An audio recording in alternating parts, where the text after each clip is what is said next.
This movie has a lot of Jar Jar Binks in it. Okay, so right off the bat, this movie is really different than the other Star Wars movies. It looks really different, there's a lot more talking in it, the plot is more complicated, and there's a lot more computer effects. That doesn't make it good or bad necessarily, it just means it's different. So there's these guys called the Trade Federation, and they put a blockade around the planet Naboo so no one can get there since they want to invade it. These two Jedi guys show up to investigate. So things are different already. There's no empire, there's more than one Jedi guy, and apparently the Jedi guys are there to negotiate. Interesting that the government sends laser sword guys with magic powers to try to get the Trade Federation to chill out. Also interesting that a movie called Star Wars doesn't start with a war. Maybe instead of Star Wars, it should be called Star Politics. The negotiations don't go very well. The Trade Federation guys decide to send their armies down to the planet Naboo, and they order some battle droids to try to kill the Jedi guys, but the Jedi guys turn them into scrap metal. Dang, these battle droids are even less effective than the stormtroopers from the original movies. Oh, by the way, the Jedi guys are called Qui-Gon Jinn and Obi-Wan Kenobi. Hey, that's the guy who's old in the first movie. So maybe Obi-Wan is the main character. Or maybe Qui-Gon's the main character and Obi-Wan's just his apprentice. So the Jedi guys go down to the planet too, and they run into this floppy-eared alien guy named Jar Jar Binks who talks like a baby. He takes them to talk with these underwater people, and the frog guy leader there, named Boss Nass, says, "Nah, I don't feel like helping the surface Naboo people. You can go say hi to them, but you have to go through the planet's core." So they do, and they get attacked by some underwater creatures, but a larger one eats the one attacking them, and Obi-Wan says, "There's always a bigger fish." And I don't really get that line, to be honest. Then, the Jedi guys rescue Queen Amidala and bring R2-D2 along since he's there, and it's surprisingly easy to do that, and they get on a ship and get off the planet. They're trying to go to the Coruscant planet where the government is, but they get hit on the way out of the Trade Federation blockade, so they land on Tatooine, the desert planet where Luke lives in the original movie. So Queen Amidala goes in disguise, and turns out her real name is Padme. The hyperdrive on the ship is busted, so they can't go to warp speed, so they talk with the sketchy junk dealer named Watto to try and get one. Why don't they go to a big shop instead of a little junk dealer guy? Maybe the Jedi guys are broke. The Watto guy has a couple of slaves. One is a woman named Shmi Skywalker, and she has a kid named Anakin Skywalker. Okay, I'm paying attention now.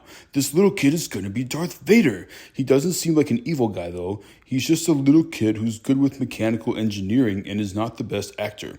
Anakin gets chatty with Padme and he's building the C-3PO robot.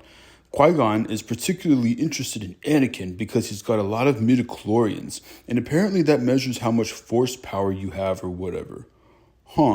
They never talked about midichlorians in the original movies. I wonder if the Jedis compare midichlorian count, kind of like how people compare IQ scores. What if Obi-Wan has a higher midichlorian count than Qui-Gon? Does Yoda have a high midichlorian count? How many midichlorians do you have to be able to do Jedi stuff? Would Jedis want to have kids with each other to make sure there are more Jedis like them who have a lot of midichlorians? What about Sith guys? Do they have more or fewer midichlorians? Also, Qui-Gon apparently thinks Anakin will be the prophecy guy of Star Wars who will restore balance to the Force. Is there any imbalance? Why? Who or what is causing it? I have a feeling the movie is not going to answer any of these questions. This Watto guy is being stubborn about letting Qui-Gon buy a hyperdrive part from him, so Qui-Gon makes a super risky bet. Apparently, Anakin likes a sport called pod racing, which is basically like a Fast and Furious race, but with these hovering pod vehicles. So Qui-Gon bets that Anakin will win the race, and if he does, Qui-Gon gets the hyperdrive part plus Anakin's freedom. The pod race sequence is actually pretty cool.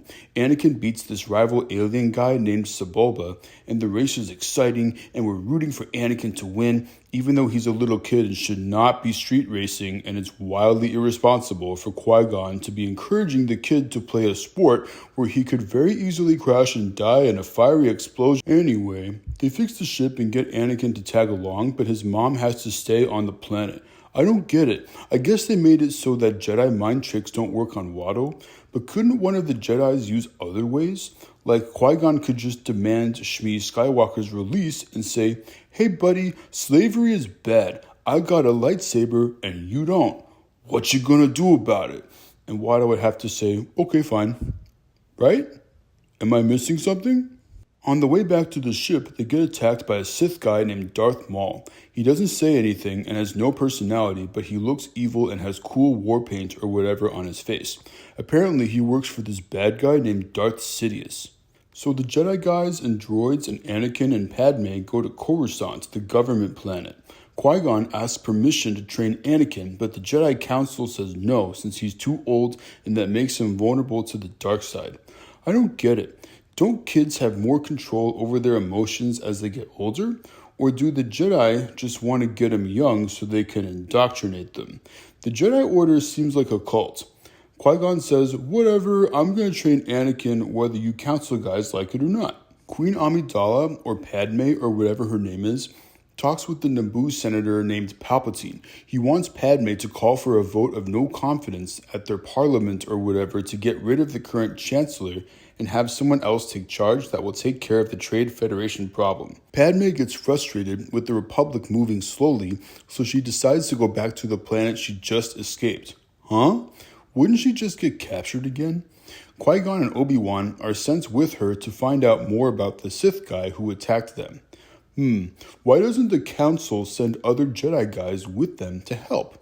Shouldn't there be a task force or something to find out what's going on with the Sith guy if there haven't been Sith guys for a really long time? Do the other Jedis have something better to do? If yes, what? Now I'm wondering, what do Jedi guys do all day? Are they basically like Star Wars cops? But they negotiate with diplomats. Do they meditate and explore the mysteries of the Force like priests? Or are they government workers? Or are they a separate organization that the government works with?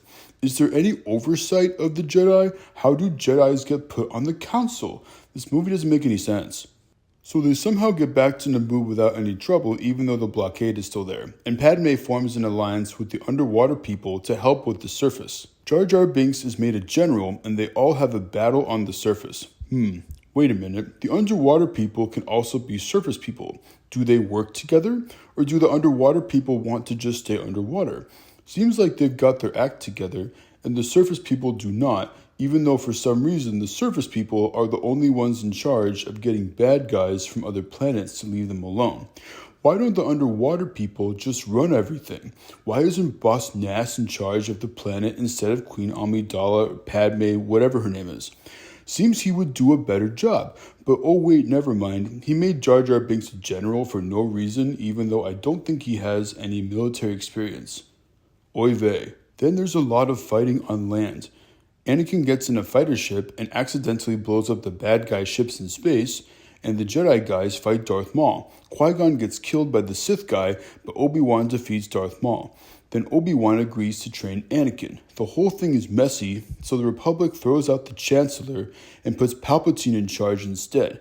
Then everybody throws a big party on Naboo. This movie is weird. It doesn't make a lot of sense, and a kid goes from being a slave to being in a cult. Not for kids.